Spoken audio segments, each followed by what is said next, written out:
What is up, YouTube? This is Nomad, your source for unconventional knowledge and answers to your existential thoughts and questions.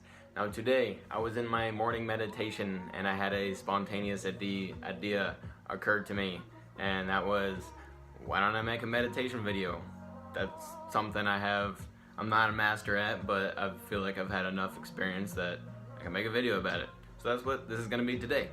So I feel like a common misconception about meditation is that when you're in meditation, you're just supposed to think about nothing. It's just you think about nothing. You try just nothing. Just try to push all the thoughts away. Just no thoughts at all. And in a sense, that could be right, but also in another sense, that is very, very wrong.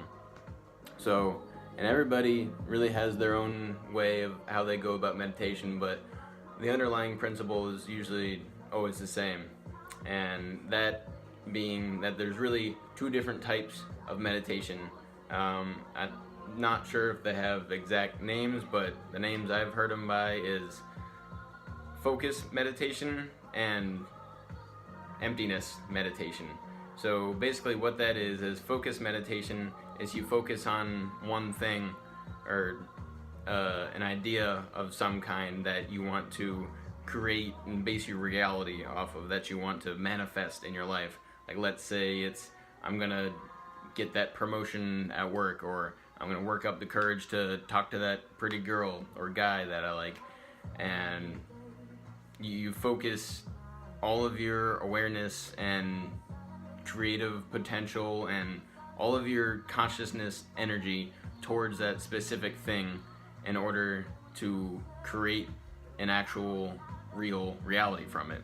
Emptiness meditation is kind of the opposite of that. So instead of focusing on one thing or an idea, you allow your mind to go blank. And notice that I said allow and not force.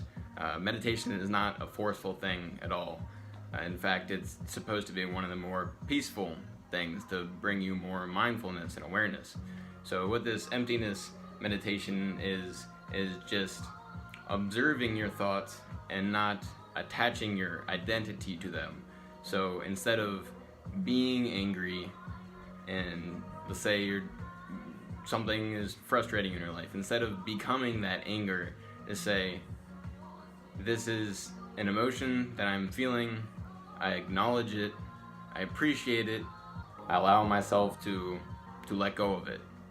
So that's kind of the basic gist of a kind of meditation you can have. But it really does not have to be that complicated. I feel like I may have overcomplicated it a little bit. But really, all you need to do is just sit down or lay down. You can really be in any position that you want to be. You can be walking. I've done walking meditation before. You could do standing meditation. You can do lying down meditation. You can do sitting meditation. The main thing is that you want to have your spine straight. We in the West have a very bad tendency to hunch, and we're at a keyboard, we're working a desk job, we're driving a car, we're on our phones, we're eating. We're usually always in some kind of hunch position. So you really want to have a straight spine. And so me personally, I've been meditating for about a year now, consistently. At first it was maybe a few times a week, once a week, and now I've moved it up to twice a day. I usually try to do at least about 15-20 minutes in the morning and 15-20 minutes at night. Sometimes I'll do 30-40 in the morning, sometimes less. We all have very busy schedules, and if you think that that's something that you want to do but you don't really feel like you have time for it, just set your alarm 10 minutes early. You're not going to really be that much more unhealthy, sleep deprived by setting your alarm 10 minutes earlier in the morning. And in the morning is really one of the best times to do it. When I try to do it, well, it's before the hustle and bustle of the everyday, is really a calm time. Whereas if you try it at 9 o'clock in the morning or noon or something, when there's a bunch of activity outside and there's trucks and trains and planes going by and everything, and it could be very distracting. And usually at night is a good time to do it as well, but usually a lot more tired at night, and I've tried to access deeper parts of my subconscious by kind of playing in between this state of awake and asleep. Usually I just end up falling asleep. Even if I'm sitting up, I'll find myself just start drooping. So definitely, if you're someone who tends to fall asleep in any situation that they can, I would avoid the laying down meditation, especially laying down in bed. For some reason, our minds think that when we're in bed, then it's time to go to sleep, and it's like that those neurological pathways recognize the physical sensation of being in bed, and they make you go to sleep. If you live in a quiet place, that's great, and you won't be disturbed by sounds. That's awesome, but very few of us live in a place like that. If you live in a city like I do, then it can be very hard to find time, a quiet time where it's not super early in the morning or super late at night that is best for meditation. So I'll put in earplugs sometimes. I'll listen to music, usually some mixes on YouTube, whether it's like a soundtrack for a specific chakra, or sometimes I'll just go to just calm, soothing nature sounds, or something like 432 hertz based rhythms. If you find that it is literally impossible to escape the sound of everyday life, then you've awakened to a deep realization about the truth of the universe we live in. So one of the meditation videos that really started to get me into meditation, that I used a guided meditation to help me get into the meditative mindset, I'll put a link in the description below, is a guided meditation by Alan Watts. He's one of my favorite people of all time. If you've never heard of him, definitely look him up, research him. There's tons of stuff. He's written a lot of books and done a lot of lectures on YouTube, anywhere on the internet. Just look up some Alan Watts and you won't regret it. So one of the things he says is that at a certain point you realize that the so-called outside world and the inside world are one and the same, and that you should treat these outside sounds no different than you treat your thoughts. They're all just thoughts, because whether you perceive someone dropping a plate or somebody sneezing or something as an outside sound, that information is still being perceived on the inside. So it's really all happening in your head. And if you can really understand and accept that everything is just your own perception, and that you can learn to allow yourself to just be aware of it, not to identify any of it, not to identify yourself with any of it, just allow the sounds to come in to your perception and let them go.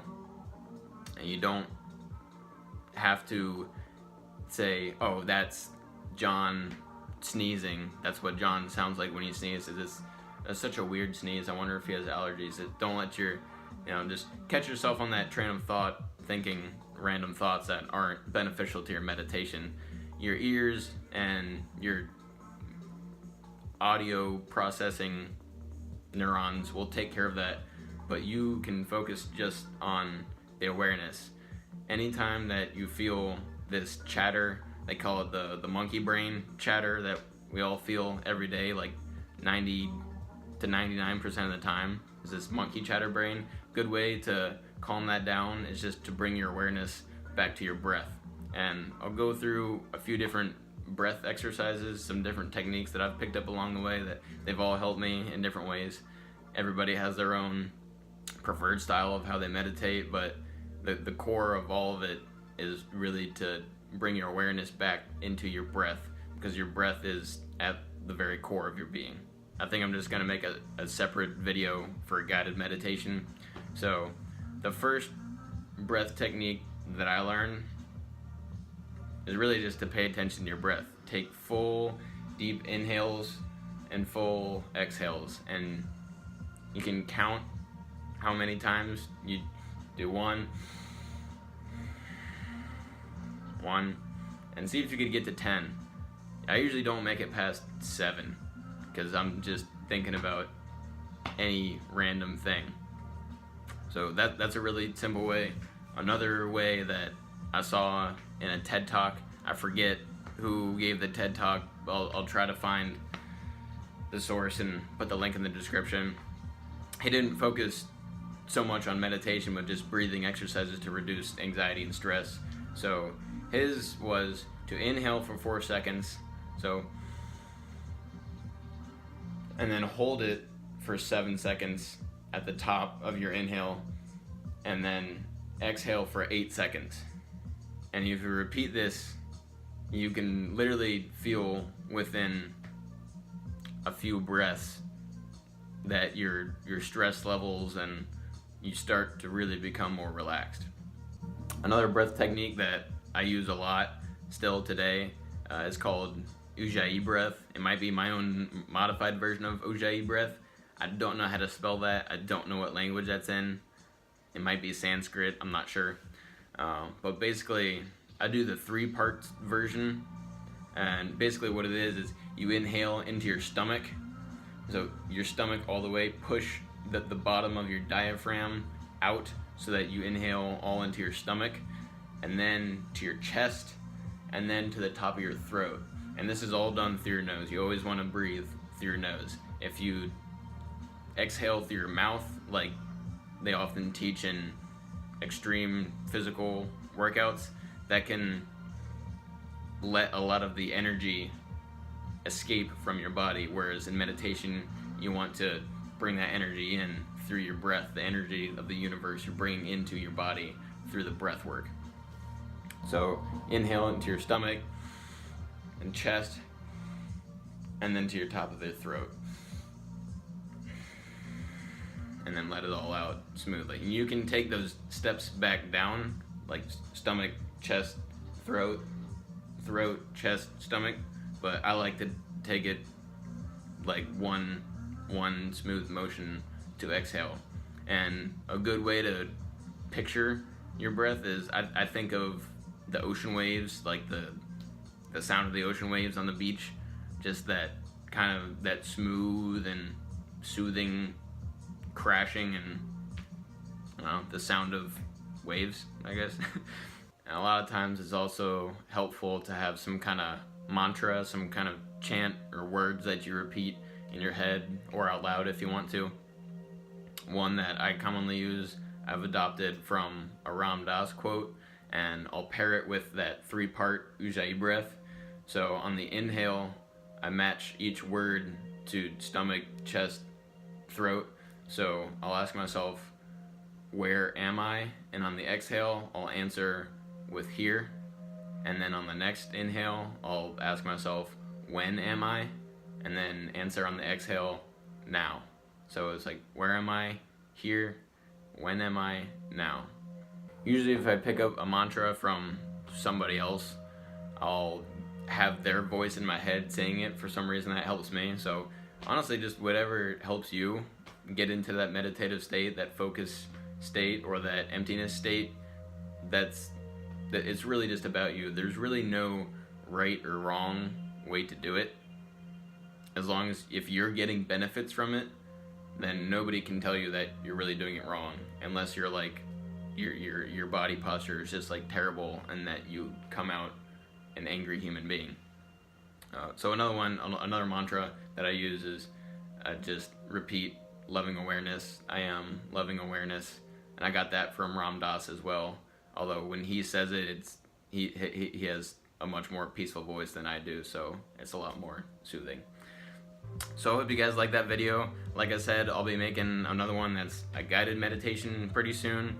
I'll talk about more specifically your body posture and different positions that you do and that I've done in the past, which ones I've found help me. Maybe they can help you too. And I'll just be going through a short, maybe like between 5 and 10 minutes of guided meditation. So I hope some of that information was useful to you. If you started the meditation practice, keep doing it. There are great benefits to it, I promise. I know a lot of times it seems like it's not really doing anything. I'm just sitting here, I'm wasting time. But if you just keep at it, keep investing yourself into it, you will begin to see benefits And once you really start to see the benefits, you're gonna ask yourself, why didn't you start doing this much longer ago? It's honestly like the healthiest drug, if you could even call it a drug, that you could ever do for yourself. So like I said, I'll be making another video where I'll go through a guided meditation and some more about the postures and how to sit or lay down or any of that kind of stuff. So yeah, I hope you guys liked it. This is Nomad. Be excellent to each other, and namaste.